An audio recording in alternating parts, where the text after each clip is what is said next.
السلام علیکم ورحمۃ اللہ وبرکاتہ۔ الحمد للہ نحمده ونستعینه ونستغفره ونؤمن به ونتوکل علیہ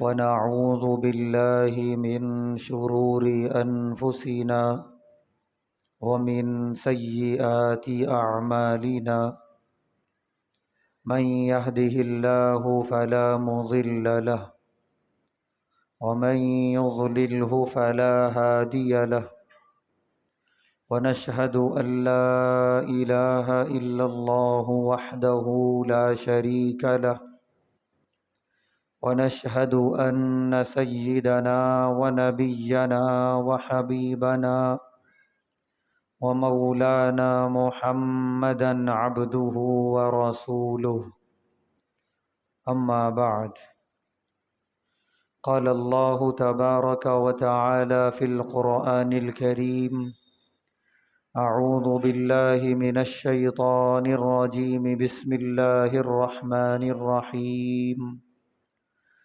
واذكر في الكتاب مريم إذ انتبذت من أهلها مكانا شرقيا فاتخذت من دونهم حجابا فأرسلنا إليها روحنا فتمثل لها بشرا سويا صدق اللہ العظیم۔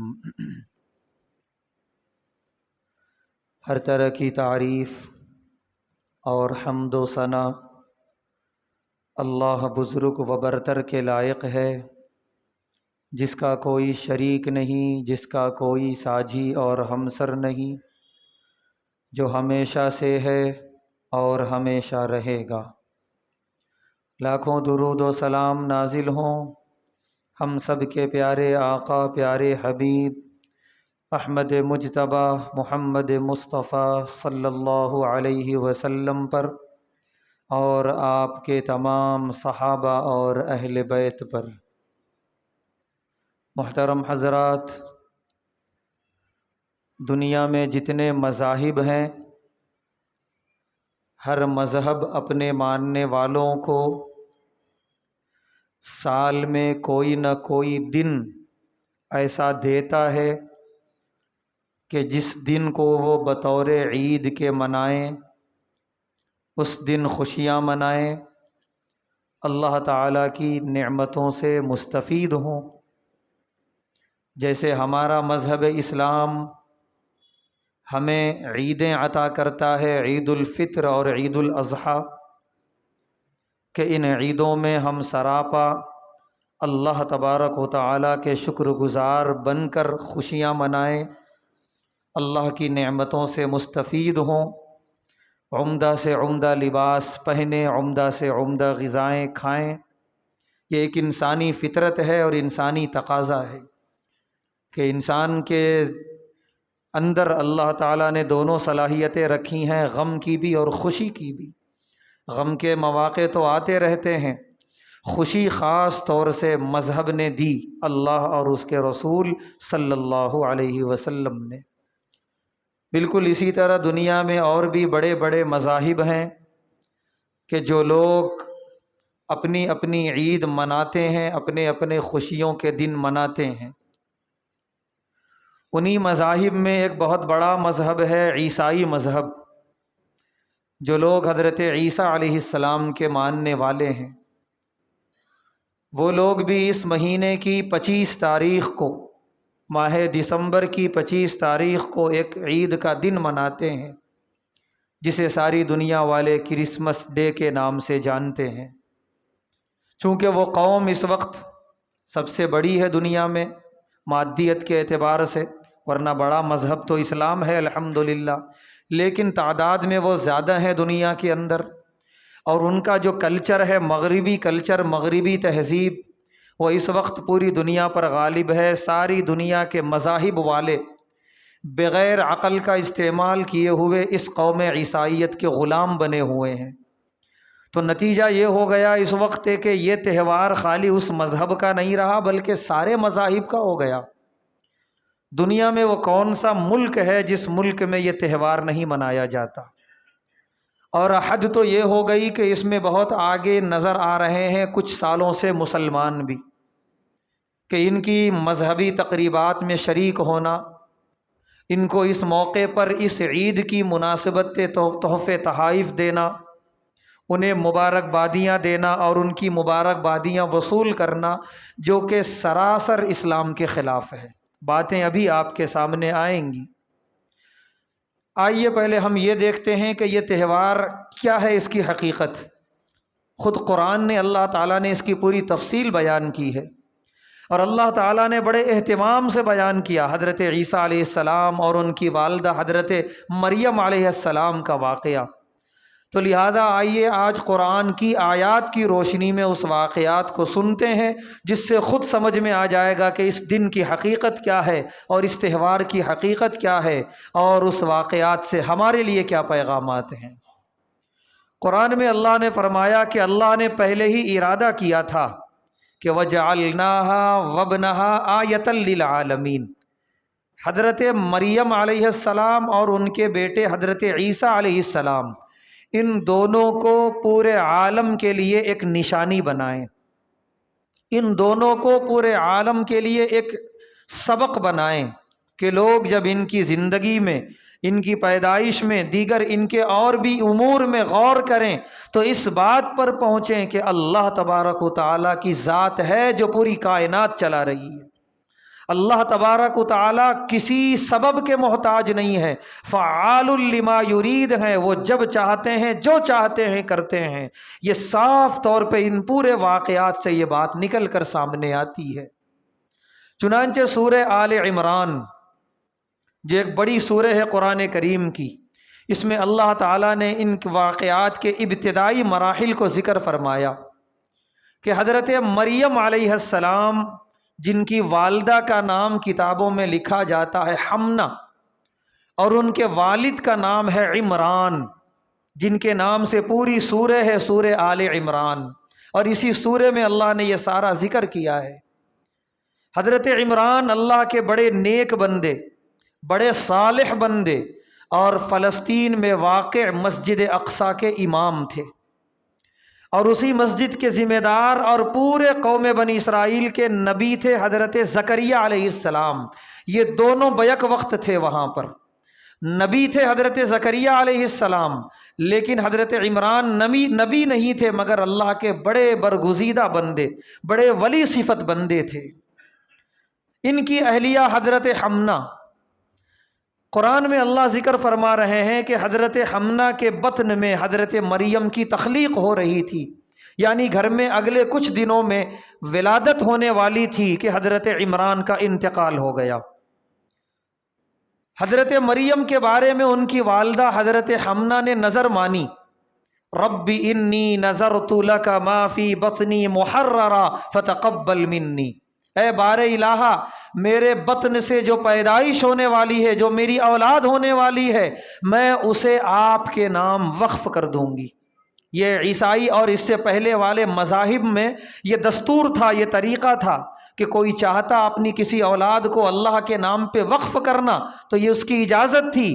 اب وہ اولاد کو لا کر اللہ کے گھر میں چھوڑ جاتا اور وہ پوری زندگی وہ اولاد اسی گھر میں اللہ کے گزارتی، اس کے ذمے نہ دنیا کمانا، اس کی ذمہ داری نہ شادی کرنا، نہ آل و اولاد کو پالنا، کوئی ذمہ داری نہیں، صرف اللہ کی عبادت کرنا۔ یہ پہلے کے مذاہب میں تھا، مذہب اسلام میں نہیں ہے۔ پیارے نبی صلی اللہ علیہ وسلم نے اس کی نفی فرمائی، لا رہبانیت فی الاسلام، اسلام میں یہ رہبانیت نہیں ہے، اسلام میں ساری ذمہ داریاں ادا کرنا ہے۔ تو اس دستور کے مطابق انہوں نے نظر مانی تھی۔ چنانچہ اس کے بعد ولادت ہوئی، اور جب ولادت ہوئی تو وہ بچی ہے، اور انہیں امید تھی کہ شاید میری نظر کے مطابق اللہ بچہ عطا کریں گے، کیونکہ یہ نظر کی تکمیل کی جاتی تھی اس زمانے میں اپنے مذکر اولاد کے ذریعے، اپنے بیٹوں کے ذریعے، لیکن نظر مانی تھی تو اب کیا کریں؟ اس چھوٹی سی معصومہ کو اٹھا کر وہ لائیں مسجد اقصیٰ۔ اور وہاں حضرت زکریا علیہ السلام تھے۔ حضرت زکریا علیہ السلام نبی بھی تھے اور حضرت مریم کے خالو بھی تھے، رشتے میں بالکل سگے خالو۔ چنانچہ وہاں لائیں اور لا کر انہوں نے اپنی پوری نظر کا ذکر فرمایا کہ میں نے یہ نظر مانی تھی، نظر بھی پوری کرنی ہے، اور یہ بچی ہے، اب یہاں کون ذمہ داری اٹھائے گا اس بچی کی دیکھ بھال کا؟ یہ بچی آگے آگے بڑھے گی، عمر آگے بڑھے گی، اس کے تقاضے ہوں گے پردے وغیرہ کے، تو کون ہے یہ ساری ذمہ داریاں اٹھائے گا؟ کہتے ہیں قرآن میں خود ذکر ہے کہ جتنے وہاں ذمہ داران تھے مسجد اقصیٰ کے، سب میں سبقت ہو گئی، دوڑ لگ گئی، ہم کریں گے اس کی تربیت، ہم کریں گے اس کی پرورش۔ حضرت زکریا علیہ السلام نے بھی بات رکھی کہ ہم اس کی پرورش کریں گے، اور ہم اس لیے حقدار ہیں زیادہ کہ ہماری زوجیت میں جو خاتون ہیں، یعنی جو میری اہلیہ ہیں، وہ ان کی خالہ بھی ہیں، تو ایک رشتہ بھی بنتا ہے، اس رشتے کی وجہ سے یہاں تربیت اور دیکھ بھال بہت اچھی ہوگی۔ اللہ تعالیٰ نے ان کی عرضی قبول فرما لی، جس کی تفصیل سورہ آل عمران میں ہے۔ اس طرح حضرت زکریا علیہ السلام کی پرورش میں آ گئی حضرت مریم، وہ بڑی ہوتی چلی گئیں، درمیان کا سارا واقعہ اللہ نے بیان نہیں کیا۔ پھر اللہ نے یہ واقعہ بیان کیا کہ وہ بڑی ہو گئیں، پردے کی عمر کو پہنچ گئیں، تو حضرت زکریا علیہ السلام نے ان کے لیے بالاحدہ انتظام کیا مسجد اقصیٰ کے احاطے کے اندر۔ کتابوں میں لکھا ہے کہ سیڑھیوں سے اوپر جاتے ہوئے درمیان میں کمرہ تھا، جس کمرے میں حضرت مریم علیہ السلام رہتی تھیں، اور اپنی والدہ کی مانی ہوئی نظر کے مطابق صرف اللہ اور اللہ کی عبادتیں کرتی تھیں، اور اس کمرے میں آنا جانا صرف حضرت زکریا علیہ السلام کا تھا۔ اب قرآن نے جو بیان کیا وہ یہ کہ حضرت زکریا علیہ السلام دیکھتے کہ حضرت مریم کے پاس کچھ رزق رکھا ہوا ہے، کچھ کھانے پینے کے میوے جات رکھے ہوئے ہیں جو حضرت زکریا علیہ السلام لے کر نہیں آئے۔ حضرت زکریا علیہ السلام نے ابتداءً نظر انداز کیا، بعد میں ان کی حیرت کی انتہا نہ رہی کہ وہ پھل جس کا موسم نہیں ہے اس وقت، وہ یہاں تر و تازہ موجود ہیں بالکل۔ اب ان کی حیرت کی انتہا نہ رہی، انہوں نے سوال کر دیا، یا مریم انا لکی ھذا، اے بیٹی مریم یہ کہاں سے آتا ہے یہ رزق؟ میرے علاوہ کوئی آتا نہیں ہے یہاں پر، اور یہ بے موسم تر و تازہ پھل یہ کیسے؟ ایک ہی جواب تھا اس نیک خاتون کا، یا قالت هو من عند اللہ، کہ وہ اللہ کے پاس سے آتا ہے، بس بات ختم ہو گئی۔ اب علماء نے لکھا ہے روایتوں کی تفسیر میں، روایتوں کی روشنی میں، کہ حضرت مریم نے یوں کہا کہ جب میں سوتی ہوں تو سونے سے پہلے کچھ نہیں ہوتا، جب سو کر اٹھتی ہوں بیدار ہوتی ہوں تو میرے سامنے یہ میوے جات رکھے ہوتے ہیں، میں سمجھ جاتی ہوں یہ اللہ کی طرف سے ہے۔ یعنی یہیں سے اللہ نے ابتدا فرما دی، وہ جو اللہ نے فرمایا تھا کہ میرا مقصد ہے ان سے اور ان سے ہونے والی اولاد حضرت زکریا علیہ السلام سے ایک نشانی رونما کروں پوری انسانیت کے لیے، اپنے معبود ہونے پر اور اپنے کسی کے محتاج نہ ہونے پر۔ چنانچہ اس کی ابتدا یہیں سے ہوئی کہ اللہ نہ موسم کے محتاج، نہ درخت کے محتاج، نہ پہنچانے والے کے محتاج، اللہ بغیر کسی سبب کے وہاں پھل پہنچا رہے ہیں۔ یہاں پر ایک اور واقعہ ہوا، حضرت زکریا علیہ السلام لا اولاد تھے، انہوں نے فوراً یہ نتیجہ نکالا کہ جو اللہ بے موسم تر و تازہ پھل دینے پر اس طرح قادر ہے، وہ اللہ مجھ ضعیف اور بوڑھے کو اولاد دینے پر بدرجہ اولا قادر ہے۔ اب اسباب سے انہوں نے نظر ہٹا لی، اسی لیے علماء نے لکھا ہے جب اللہ سے دعا مانگی جائے تو اسباب سے نظر ہٹا لی جائے۔ آدمی کتنا بھی غریب ہو وہ کہے اے اللہ مجھے حج بیت اللہ کرا دیجئے، اللہ کی ذات سے بعید نہیں ہے، وہ کہاں سے راستے نکالیں گے؟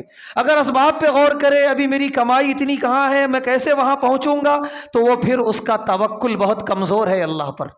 ہاں زندگی گزارنا ہے تو اسباب اختیار کرنا ہے، آدمی محنت کرے گا تو پیسے آئیں گے، آدمی دوا کرے گا تو علاج ہوگا، شفا ہوگی، یہاں اسباب اختیار کرنی ہے زندگی میں۔ لیکن جب اللہ سے جڑیں، اللہ سے دعا کے لیے ہاتھ اٹھائیں تو اب کوئی اسباب نہیں۔ کہتے ہیں کہ حضرت عیسیٰ علیہ السلام نے اللہ سے دعا مانگی تھی کہ اے اللہ مجھے آخری نبی کا امتی بنائیے گا۔ ذرا غور کریں، اسباب کی دنیا میں کیا ممکن ہے؟ ایک آدمی دنیا میں ایک مرتبہ آ گیا دوبارہ کیسے آئے گا؟ اور کسی نبی کا امتی بن کر کیوں آئے گا؟ لیکن انہوں نے اسباب سے نظر ہٹا دی اور اللہ نے دعا قبول فرما لی کہ اٹھا لیے گئے زندہ، اور قیامت کے قریب اتار دیے جائیں گے ہمارے پیارے نبی کے امتی بنا کر۔ اسباب پہ نظر نہیں ہونی چاہیے، جو مانگنا ہے کھل کے مانگے اللہ تبارک و تعالیٰ سے۔ اللہ تبارک و تعالیٰ ہر چیز دینے پر قادر ہیں، کسی سبب کے محتاج نہیں ہیں۔ چنانچہ حضرت زکریا علیہ السلام نے دعا مانگی اپنی اولاد کے لیے، چونکہ انہوں نے اپنی آنکھوں سے دیکھا تو جو توکل بنا تھا اسی توکل کے ساتھ وہ مسجد اقصیٰ کے محراب میں آئے، ہونا علی کا دعا زکریا رب، اور اپنے رب سے اس وقت تک گڑ گڑا کر مانگتے رہے، اس وقت تک مانگتے رہے کہ جب تک حضرت جبرائیل علیہ السلام آ کر خوشخبری نہ سنا دیے کہ آپ کے گھر میں ایک اولاد ہوگی جن کا نام یحییٰ ہوگا، وہ بھی نبی بنائے جائیں گے۔ ساری باتیں انہوں نے سنا دی، تب جا کر انہوں نے اپنی دعا مکمل فرمائی۔ بڑا سبق ہے اس کے اندر کہ کس طریقے سے اللہ سے دعا مانگنی چاہیے۔ ہم دعا مانگ رہے ہیں، ہمیں ہی یقین نہیں ہے، پتہ نہیں ایسا ہوگا یا نہیں ہوگا۔ ہم دعا مانگ رہے ہیں اور ہمیں ہی قبولیت پہ جو ہے شک ہے، تو وہ دعا کیوں کر قبول ہوگی؟ دعا پورے یقین کے ساتھ اللہ تبارک و تعالیٰ سے جڑ کے مانگا جائے کہ اللہ ہر چیز دینے پر، ہر وقت دینے پر قادر ہیں، انشاءاللہ ضرور قبول ہوگی۔ ادھر بھی خوشخبری مل گئی حضرت زکریا علیہ السلام کو، اور ادھر یہ واقعہ ہوا جو اللہ نے سورہ مریم میں بیان کیا کہ حضرت مریم علیہ السلام ایک مرتبہ اپنے اہل سے، اپنی قیام گاہ سے نکل کر، قرآن میں اللہ نے فرمایا فانتبذت من اہلہا مکانا شرقیہ، مشرقی جانب گئیں، مشرق جدھر سے سورج طلوع ہوتا ہے۔ یہی وجہ ہے کہ عیسائی مشرقی جانب کو بڑی اہمیت دیتے ہیں، جیسے ہم کعبۃ اللہ کو یعنی قبلہ رخ کو بڑی اہمیت دیتے ہیں، ان کے لیے مشرقی جانب بڑا اہم ہے، کیونکہ یہ سارے آگے کے واقعات اسی جانب ہوئے۔ حضرت مریم علیہ السلام مشرقی جانب گئیں، کس مقصد سے گئیں قرآن میں اللہ نے اس کا ذکر نہیں فرمایا۔ علماء نے لکھا ہے احادیث کی روشنی میں اور تاریخ کی روشنی میں کہ وہ اپنے غسل کے مقام پہ گئی تھیں جہاں وہ غسل کیا کرتی تھیں، چنانچہ قرآن میں اللہ نے فرمایا فاتخذت من دونہم حجابا، کہ چاروں طرف سے انہوں نے حجاب کر لیا، جیسے آدمی پردے میں رہ کے غسل کرتا ہے اسی طرح وہ مکمل پردے میں چلی گئیں۔ ایسے تنہائی اور پردے اور سناٹے کے عالم میں اللہ نے فرمایا فتمثل لها بشرا سویا، ایک نوجوان انسان اچانک ان کے سامنے نمودار ہو گیا۔ اس عالم میں ایک نیک پاک باز خاتون کے سامنے، ایسے تنہائی کے عالم میں ایک نوجوان اگر آ جائے تو اس خاتون کے دل پہ کیا گزر رہی ہوگی؟ انہوں نے چیخ کر کہا کہ ان کنت تقیا، اگر تیرے دل میں ذرا بھی اللہ کا ڈر ہے تو دور چلا جا یہاں سے، میں ایک نیک خاتون، میں ایک پاک باز خاتون ہوں۔ وہ نوجوان کہنے لگا گھبراؤ مت، انما انا رسول ربک، میں تمہارے رب کا فرستادہ حضرت جبرائیل علیہ السلام ہوں، میں انسان نہیں ہوں، اور میرے آنے کا مقصد لِأَهَبَ لَكِ غُلَامًا زَكِيًّا، اللہ نے یہ ارادہ کیا ہے کہ تمہارے بطن سے ایک اولاد پیدا ہو۔ اب تو اور زیادہ حیرت انگیز بات حضرت مریم علیہ السلام کے لیے، انہوں نے فوراً کہا انا یکون لی غلام ولم یمسسنی بشر ولم اکو بغیا، کہ نوجوان اور اے اللہ کے بھیجے ہوئے فرشتے یہ تو بتاؤ یہ کیوں کر ہو سکتا ہے؟ ابھی میں کسی مرد کی طرف منسوب بھی نہیں، میرا نکاح بھی نہیں ہوا، اور نہ نعوذ باللہ میں کوئی باغیہ عورت ہوں، میں کوئی گنہگار عورت بھی نہیں الحمدللہ، تو یہ کیوں کر ہو سکتا ہے؟ حضرت جبرائیل علیہ السلام نے وہی جواب، قال ربک هو علی ہین، اے اللہ کی نیک بندی اسباب پہ غور کرنا چھوڑ دو، اللہ نے ارادہ کر لیا یہ ہو کے رہے گا، اور یہ اللہ پر بہت آسان ہے، کوئی مشکل نہیں ہے۔ حدیث پاک میں ہے، پیارے نبی صلی اللہ علیہ وسلم فرماتے ہیں جبرائیل امین آگے بڑھے اور ان کے گریبان میں ایک پھونک ماری حضرت مریم کے، اس کے بعد وہ چلے گئے، اور اس کے بعد ان کے بطن میں، ان کے رحم میں حضرت عیسیٰ علیہ السلام کی تخلیق ہونے لگی۔ اب جب جب ایام قریب آ رہے ہیں ولادت کے، حضرت مریم علیہ السلام کی فکر بڑھتی جا رہی ہے، کیوں کر فکر نہ ہوگی؟ قوم کو کیا جواب دیں گی؟ اور قوم کون سی قوم؟ قوم بنی اسرائیل، بدترین قوم جنہوں نے انبیاء تک کو نہیں چھوڑا، حضرت زکریا علیہ السلام کی قاتل قوم، حضرت یحییٰ علیہ السلام کی قاتل قوم، ناحق جنہوں نے نبیوں کو قتل کر دیا، وہ ایک پاک باز خاتون کو کیا چھوڑیں گے؟ نہ جانے کیا کیا ظلم کریں گے ان کے اوپر، کیسے تانے کسیں گے، یعنی جینا دھوبر کر دیں گے۔ یہ سوچ کر حضرت مریم علیہ السلام نے آبادی کو چھوڑ دیا، فلسطین کی آبادیوں سے نکل کر بہت دور چلی گئیں۔ قرآن میں اللہ نے ذکر فرمایا ایک ایسے علاقے میں جہاں کھجوروں کے درخت تھے بہت دور، اور کھجوریں پکی ہوئی تھیں، وہاں حضرت جبرائیل علیہ السلام تشریف لائے اور آ کر انہوں نے کہا وَهُزِّي إِلَيْكِ بِجِذْعِ النَّخْلَةِ، ایک کھجور کے درخت کی طرف اشارہ کر کے فرمایا یہیں بیٹھو، یہیں رہنا حضرت عیسیٰ علیہ السلام کی پیدائش تک، اور بھوک لگے تو اس درخت کو ہلانا، وَهُزِّي، اسے جھنجھوڑنا، ہلانا، کھجوریں پکی ہوئی ہیں فوراً نیچے گریں گی، اسے کھا لینا، وَتَحْتَكِ سَرِيًّا، اور جہاں ان کو ٹھہرایا گیا تھا اس سے قریب میں نیچے کی جانب ایک نہر بہہ رہی تھی، انتہائی صاف اور شیریں پانی کی۔ حضرت جبرائیل علیہ السلام نے فرمایا وہ پانی پیتی جاؤ، یہ کھجوریں کھاتی جاؤ، یہ تمہارے لیے کافی ہو جائیں گی اللہ کی طرف سے، یہاں تک کہ تمہارے بطن سے حضرت عیسیٰ علیہ السلام کی پیدائش ہو۔ چنانچہ یہاں پر علماء نے یہ نکتہ لکھا ہے کہ جو اللہ تعالیٰ اتنا ساتھ دے رہے ہیں اس نیک بندی کا، کیا وہ اللہ اس بات پر قادر نہیں تھے؟ بلکہ یوں سمجھیے کہ جو اللہ بغیر والد کے اولاد دے رہے ہیں اسے، کیا وہ اللہ اس بات پر قادر نہیں تھے کھجوریں خود گرا دیتے، خود کھا لیتی بیٹھ کر، انہیں کیوں تکلف کرنا پڑا؟ یہ اللہ کا دستور ہے اس دنیا میں کہ جب تک ہاتھ پیر نہیں ہلائیں گے رزق آنے والا نہیں ہے۔ رزق کی ذمہ داری اللہ نے یقیناً لی ہے، لیکن گھر بیٹھ کر نہیں، گھر سے نکلنا ہوگا، تھوڑی بہت حرکت ہر حال میں کرنی ہوگی، جتنی زیادہ کریں گے اتنا زیادہ رزق ملے گا، تھوڑی کریں گے ملے گا، لیکن بغیر کرے رزق ملنے والا نہیں ہے۔ ایک ایسی خاتون جس کے بطن سے اللہ بغیر باپ کے اولاد پیدا کر رہے ہیں، وہاں بھی اللہ نے کہا درخت ہلاؤ گی تو رزق آئے گا۔ اللہ سوچنے کی بات ہے، کیا اللہ قادر نہیں تھے؟ یقیناً تھے، پورے طور پر تھے، بغیر محنت کے انہیں رزق دینے پر، جنتی نعمتیں دینے پر، لیکن بات رزق کی آئی تو وہاں محنت کروائی اللہ تعالیٰ نے۔ حضرت مریم علیہ السلام اس درخت کو حرکت دیتی، کھجوریں گرتی وہ کھاتی، اور اسی طرح ایام گزر رہے تھے وہاں پر، اور ان کی زبان پہ یہ جملہ تھا یا لیتنی کنت نسیا منسیا، اے کاش میں پیدا ہی نہ ہوئی ہوتی، کیونکہ آگے جو حالات آنے والے ہیں، جو قوم کا سامنا کرنا ہے وہ دیکھ رہی تھی وہ، اور وہ دیکھ کر ان کے دل میں یہ تمنا پیدا ہو رہی تھی کاش میں پیدا ہی نہ ہوئی ہوتی، کتنا اچھا ہوتا، لیکن اللہ تبارک و تعالیٰ کا ارادہ کچھ اور تھا۔ بہرحال حضرت عیسیٰ علیہ السلام کی وہاں پیدائش ہوئی، کھجور کے درخت کے نیچے، کھجوروں کے باغات میں، اور اس کے بعد حضرت مریم علیہ السلام گود میں اٹھائیں اور روانہ ہو گئیں آبادی کی جانب، اور دل میں بڑا عجیب عجیب کے خیالات کہ کیا ہوگا میرے ساتھ۔ جبرائیل علیہ السلام کو اللہ نے حکم دے کر بھیجا کہ جاؤ میری نیک بندی کو یہ پیغام سنا دو کہ جو بھی کہیں قوم والے کچھ مت کہنا، وہ جو بھی طعنے کسیں، وہ جو بھی فحش الفاظ بولیں کچھ مت کہنا، بس خاموش رہنا، زبان بند۔ حد سے زیادہ آگے بڑھ جائے معاملہ، لڑکے کی طرف اشارہ کر دینا، لڑکا خود بول دے گا کہ تم ایک پاک باز خاتون ہو۔ چنانچہ وہ لے کر آئیں قوم کے سامنے، قوم نے جو طعنے کسے ہیں حضرت مریم علیہ السلام پر، اتنی نیک خاتون، حالانکہ سوچنا چاہیے تھا کہ جنہوں نے پوری زندگی اللہ کے گھر میں گزاری، جن کی پوری زندگی گواہ ہے کہ اس سے زیادہ نیک خاتون اس زمانے میں کوئی دوسری نہیں تھیں، آخر کیسے ہو سکتا ہے ایسے الزامات لگائے جا رہے ہیں ان کے اوپر طعنے کسے گئے، ان کے والدین پہ طعنے کسے گئے، ان کے آبا و اجداد پہ طعنے کسے گئے، ایسا قوم والوں نے ان کا حال کر دیا۔ وہ خاموش سنتی رہیں، جب معاملہ حد سے آگے بڑھ گیا بچے کی طرف اشارہ کر دیا، صرف اس سے بات کر لو۔ اب تو ان کا غصہ اور زیادہ کہ ایک تو آپ یہ حرکت کی ہیں اور اس کے بعد بچے سے بات کرنے کی کہہ رہی ہیں، کیف نکلم من کان فی المہد صبیا، جو بچہ گود میں ہے ہم کیسے بات کریں گے اس سے؟ اتنا بولنا تھا۔ وہ معصوم اپنی زبان کھولتا ہے اور کہتا ہے انی عبد اللہ آتانی الکتاب وجعلنی نبیا وجعلنی مبارکا اینما کنت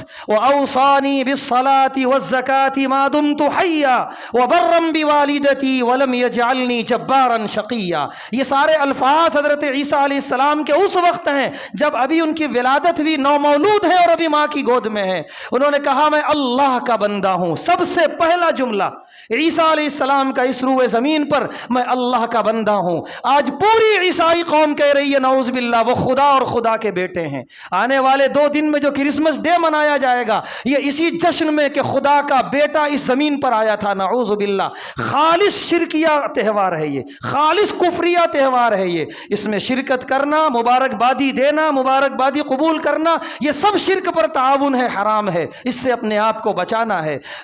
جس جس نبی کے نام پر یہ سارا واویلا ہونے والا ہے یا ہوتا ہے ہر سال، اس نبی کا سب سے پہلا جملہ اس روئے زمین پر انی عبد اللہ، میں اللہ کا بندہ ہوں، نہ خدا نہ خدا کا بیٹا، نعوذ باللہ۔ اس اللہ نے مجھے نبی بنایا، اس اللہ نے مجھے رسول بنایا، اس اللہ نے مجھے کتاب عطا فرمائی، اس اللہ نے مجھے حکم دیا کہ میں اپنی پاک باز نیک ماں کے فرما بردار رہوں، اس کی خدمت کروں۔ یہ ساری باتیں انہوں نے کہہ دیں، یہ جملے کہنے تھے، یہودیوں کی زبانیں بند، وہ خاموش سے ہو کے رہ گئے، وہ سٹپٹا کے رہ گئے کہ یہ تو کبھی نہیں دیکھا گیا جو آج ہو گیا۔ اس کی بعد ان کی زبانیں بند ہو گئیں، لیکن پیٹھ پیچھے ان کا تانا آج بھی ہے، نعوذ باللہ، کہ حضرت عیسیٰ علیہ السلام والد کے بغیر آئے ہیں، یعنی ولد الزنا، اللہ معاف کرے نقل کرنے میں، اس طرح کا ان کا عقیدہ ہے۔ یہودیوں کا یہ عقیدہ اور عیسائیوں کا یہ عقیدہ کہ نعوذ باللہ وہ خدا کے بیٹے ہیں اور خدا کی طرف سے وہ آئے تھے اس روئے زمین پر، اس کی کوئی حقیقت نہیں ہے۔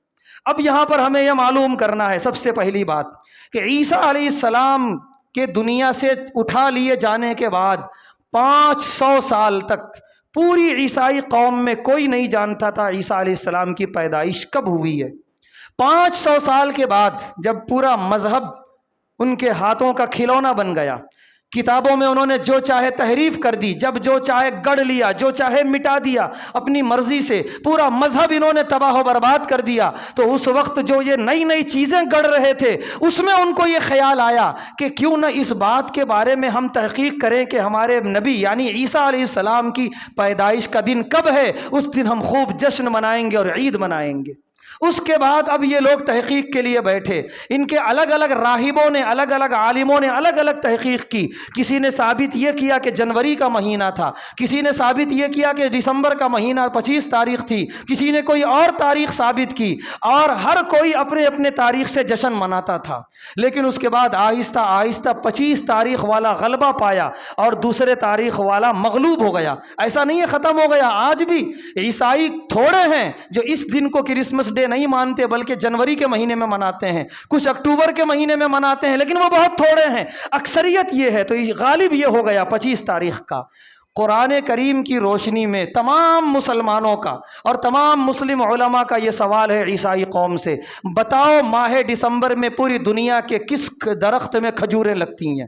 کسی درخت میں کھجوریں نہیں۔ اور قرآن یہ کہہ رہا ہے جب حضرت مریم گئی ہیں کھجور کے باغات میں، سارے کھجوروں پہ، درختوں پہ کھجوریں لگی ہوئی تھیں اور اتنی پکی ہوئی تھیں کہ ہلکا سا حرکت دو تو نیچے گرنے لگیں۔ اس سے صاف معلوم ہوا کہ دسمبر کے مہینے میں عیسیٰ علیہ السلام کی پیدائش ہے ہی نہیں۔ قرآن کی طرف سے اگر غور کیا جائے، قرآن کی نظر سے دیکھا جائے، یہ حبام منصورہ ہے، یہ خالی ہوائی ہے، بس یہ گڑا ہوا ہے، اس کی کوئی حقیقت نہیں ہے۔ لیکن کیا کیا جائے؟ کون کرے گا سوال؟ سب ذہنی غلام ہیں، سب اپاہج بنے ہوئے ہیں، کیونکہ یہ قوم کلچر کے اعتبار سے، تہذیب کے اعتبار سے اس وقت غالب ہے دنیا میں، تو جو وہ کریں گے سب سمیعنا و اطعنا، سب رکوع سجدے کر رہے ہیں اس کے سامنے۔ حالانکہ اس مہینے میں دور دور تک عقل تسلیم نہیں کرتی کہ حضرت عیسیٰ علیہ السلام کی پیدائش ہوئی ہوگی، لیکن انہوں نے ثابت کیا اور منایا جا رہا ہے۔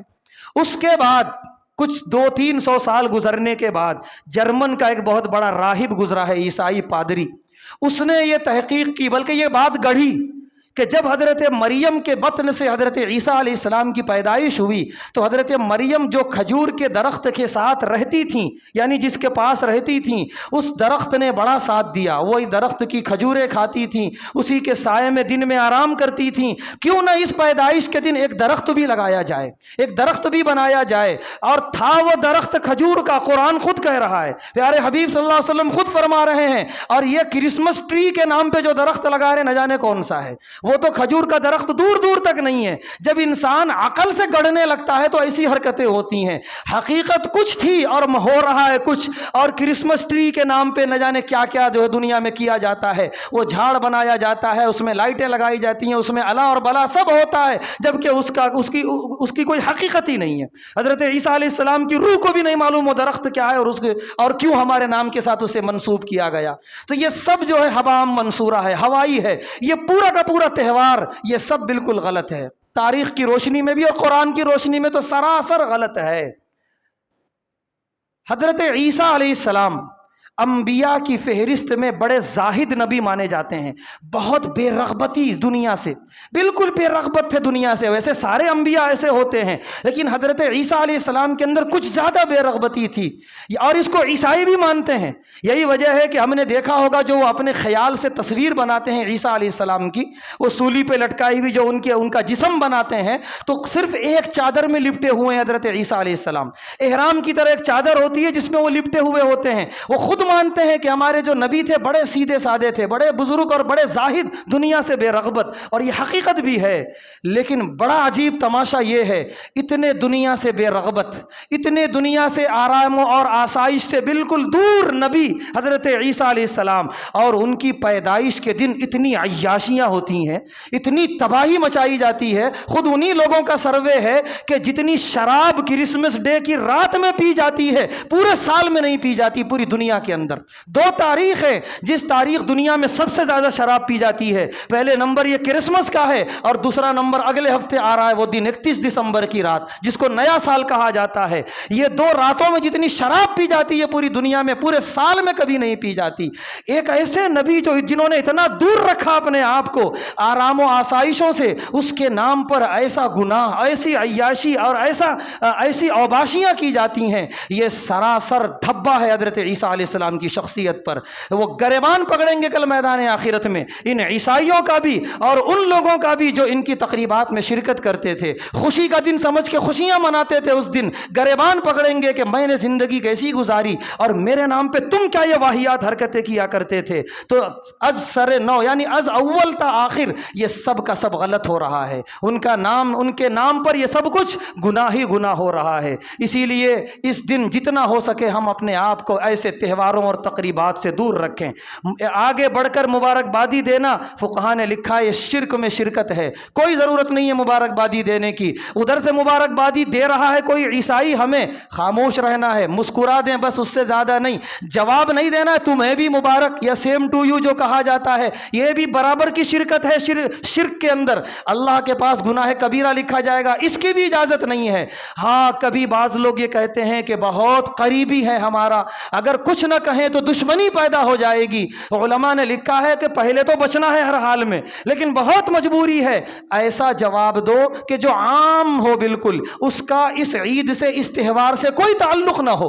جیسے کہہ دیا جائے کہ خوش رہو، خوش رہو کا مطلب یہ ہے کہ یہ عام زندگی میں بھی کہا جاتا ہے کہ اللہ تمہیں خوش رکھے، اور اس میں اس عید کا نام نہ لیا جائے آج کے دن خوش رہو، یا اس عید میں تمہیں خوشیاں نصیب ہو، نہیں اس کا نام ہی نہ آئے، بس یوں ہی کہہ دو خوش رہو۔ خوش رہو ایک ایسی دعا ہے جو ہر کسی کو ہر وقت دی جا سکتی ہے، اور اپنی نیت بھی یہ ہو کہ اس عید کی نیت سے ہم اس کو دعا نہیں دیے، ایک عام ایسی ہم نے اس کو دعا دی ہے۔ اتنی گنجائش نکالی ہے علماء نے، اس سے زیادہ نہیں۔ لہذا ایسے تہواروں سے ہم اپنے آپ کو دور رکھیں اور ایسے تمام شرکیہ کاموں سے دور رہیں۔ اللہ کا شکر ادا کریں کہ اللہ نے ہمیں اتنی اچھی عیدیں عطا فرمائیں جس میں سراپا انسانیت ہے اور سراپا تہذیب ہے۔ اللہ تعالیٰ سے دعا ہے اللہ تعالیٰ ہم تمام کو غیروں کی مشابہت سے، ان کی تقریبات میں شرکت سے محفوظ فرمائے، سراپا قرآن اور حدیث کے مطابق چلنے کی توفیق عطا فرمائے۔ وآخر الدعوانا الحمد للہ رب العالمین۔